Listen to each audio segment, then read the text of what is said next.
Caregiving, living in a community, it is all so expensive. Going through the paperwork for my dad's care, his nursing home back in 2009 cost $5,000 a month.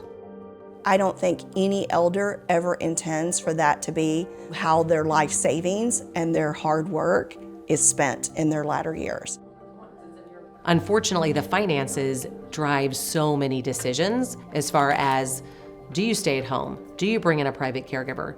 Do you move to a community? Do you move in with your kid? Or does the kid move in with you? It's not easy, and quite honestly, there's no roadmap. It affects every family at some point. If I could give any advice to those of us that are still on the younger side, you better get busy doing this now. Because if you're not setting aside money, you're not gonna have money to take care of this.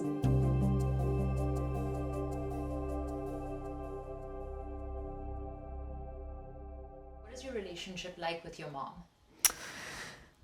My relationship with my mother is the most important in my life. She's my best friend. She's everything to me. Not my style. No thanks. Mom was a PE teacher, and she also was a realtor. She did that for many years, and she really was so active. She played tennis until she was in her 70s. When I was growing up in Ukraine, my mother was an editor, stenographer for the state newspaper. As a result, she's collected such a wealth of knowledge. It still hasn't run out in 30 years that I've known her. 1, 2, 1, 2, good. My mom came from a very wealthy family back in Canton, China. She used to live in a huge house, almost like a city block long. And she had many servants and nannies taking care of the family because she's one of 7 children. When the communists took over back in 1949, they literally had to run out of the country. There was no time to really pack up and move. So literally they went from riches to rags. We came to this country with 3 suitcases. There was nothing to take. There was no money to take. It was just get here and start a new life. She started as a hair colorist many years ago, back in the 1960s. Finally, she branched out and had her own hair salon. After immigration, had to adjust, and she carried our family through on full-time cleaning jobs. She cleaned houses for a good 25 years, sometimes 3 houses a day, 5 days a week. Any job in America respectful.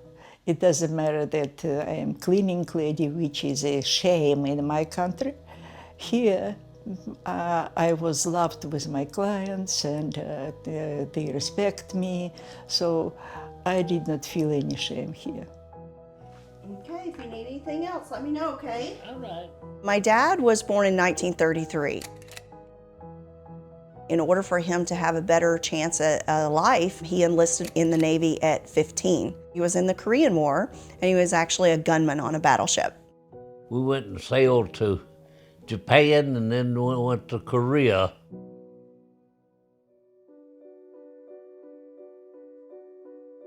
In December of 2017, my mom had basal cell carcinoma removed from her eyelid. It was a major surgery.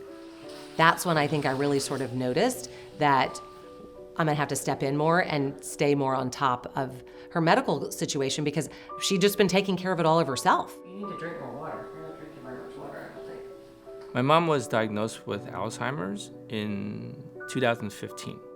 At the time, I did notice some noticeable changes in her with repeating certain phrases or saying things that she said earlier. My dad became disabled in 2003 when I was in high school, and it was a tough road. Dad needed long-term care, so I had to help out with my mom, and we just stuck together as a team to take care of that difficult situation. And he just passed away in February. I came to live with my dad after a fall in July of this year. I am his personal chef, I'm his personal shopper, his maid, really whatever he needs. On a daily basis, I probably spend, 1.5 to 2 hours managing or taking care of my dad's needs. Breakfast. My mom, starting in 2019, she's been dealing with this epilepsy, and I've had to take on the care for her. All of the hospital visits, all of the medications, the neurology exams. Things are not the same with my mom. Now I have to help her go to the bath and making sure she's clean. And when I was a baby, she did this to me. You know what that is? Keep it. You want to keep it? It can be really difficult to figure out, how do I juggle wanting to be the best mom I can? How can I be the best daughter I can? How do I do both? People think they can do it themselves. Oh, I can help mom get her dinner ready, or I can help her put in her bed. I can help her with her finances. But after a while, when you do this day to day, it does get tiring. Since I have a family of my own, also working full time, I'm trying to balance out the two as well as taking care of my mom. Kind of in this sandwich generation, as they call it.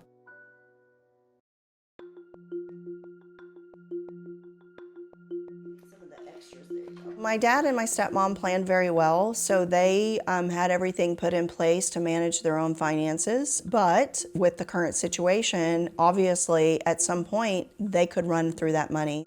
Going through the paperwork from my dad's care, his nursing home back in 2009 cost, I believe, $5,000 a month. The plan that we have now is Medicare pays for 80%, while we pay for the 20% of the facility. Medicare will pay for 100 days. What happens after 100 days? It actually goes up to the full price of $800 a day. So you're talking about $800 a day times 30 days, for example, that's $24,000. Luckily, my mom, many years ago, did her own estate planning herself. She made quite a bit of money, but also she saved quite a bit of money, and she invested it for her future. My mom only gets Social Security from what she worked on. She had no pension as a cleaning lady. We live together and I provide the housing, the car, the insurance, the gas, all of the stuff. So these life circumstances have definitely informed how I'm going to spend my life, because I realized the value of having relative financial stability. It was very important to get a profession and not follow my heart and do whatever it is the 14-year-old in me wanted to do.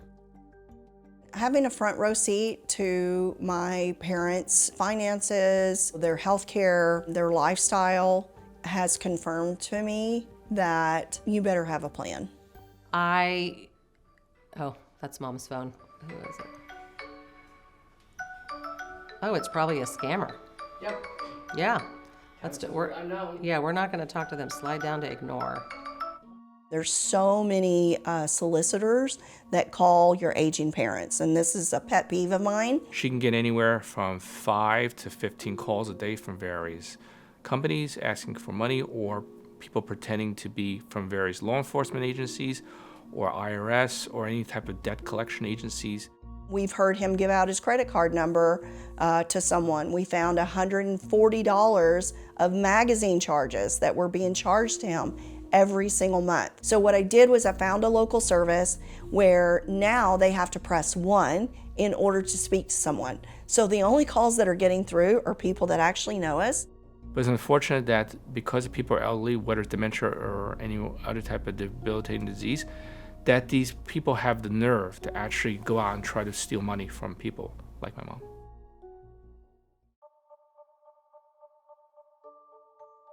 The more you can be prepared when your parents are blowing and going, being independent, is going to make things so much easier later on. There are so many of these legal documents that if you wait till you need them, it's too late. When you don't have the documents, you cannot pay their bills, you cannot access their bank account. It's really important for caretakers to really consider getting power of attorney as well as a proxy. As our parents are very independent, we just assume that they've taken care of everything. I knew that there was probably a will that would have been done. I assumed there was powers of attorney, those kinds of things, but it made it really clear that, oh, we need to make sure. We need to see those documents. I remember when my mom was in the hospital and she wasn't responding after one of her strokes, and the physician said there's a likeliness that she could not come back on this one. Do you know what your mom's, final wishes are? And that was a reality check, because that was the first time that I had ever faced the actual reality of this could be it for my mom. The advantage of preparing these documents is you are able to discuss their wishes clearly, how they want to be taken care of. I firmly believe, because my parents met with a financial planner at whatever point of their life that they did that, that's why they're in the position that they are. This probably started when they were 30, and now that they're 92 and 88, They're able to not have the stress and not worry about those things because this has been the plan all along. The biggest financial advice I can give to anyone is really to get a financial planner or CPA. Someone can help out. Watching this retirement or disability play out with my parents has me regularly all these years thinking about my own retirement, my own possible disability. So I've always been very focused on saving as much as I can for retirement. If you haven't already talked to a financial planner, please do. You know, do it for you, do it for your children, do it for your family, because it is very expensive. If you can plan to where you have the cost taken care of, regardless of the disruption in your well-being and your health, you're able to enjoy life better because you're not burdened with the stress of finances. It's a bit of a double-edged sword because I don't want to limit myself now for retirement that I may not see should anything happen. So it is a balance. Putting away a few $1,000s less in retirement, but enjoying the year going out to restaurants or whatever events or maybe a vacation, even though I could have put that money away and maybe gotten to retirement a little bit faster.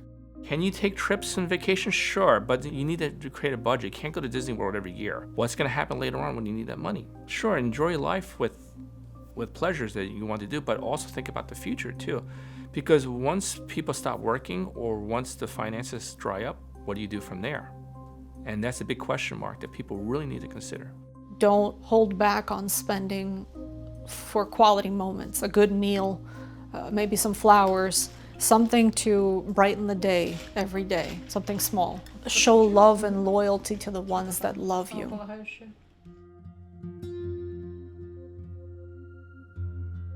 Nice. Yeah, nice.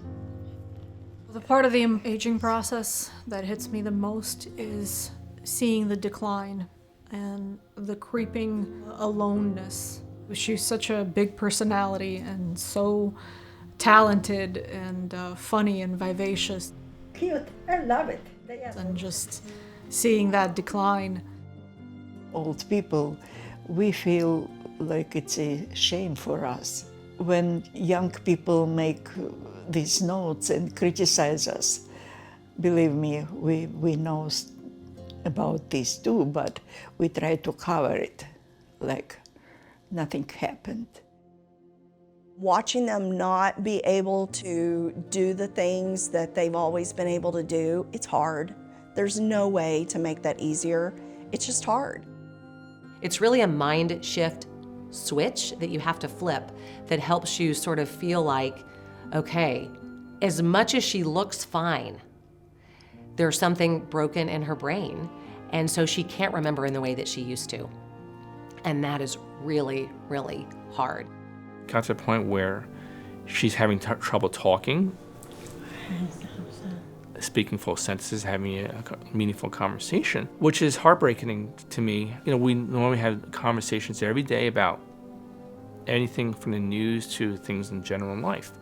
The only things she can really say to me these days is, you know, I love you very much, and, you know, my handsome son. These are things that were very hard for me at first, and I just have to learn to accept it. I think the biggest piece of advice I'd give is just know that you haven't done this before.